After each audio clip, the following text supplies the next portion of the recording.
Box.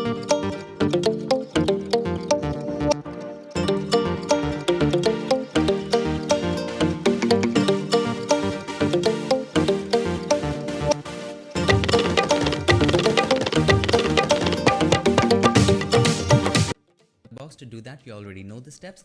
Double click on the right hand side of the layer and this opens up the layer styles dialog box.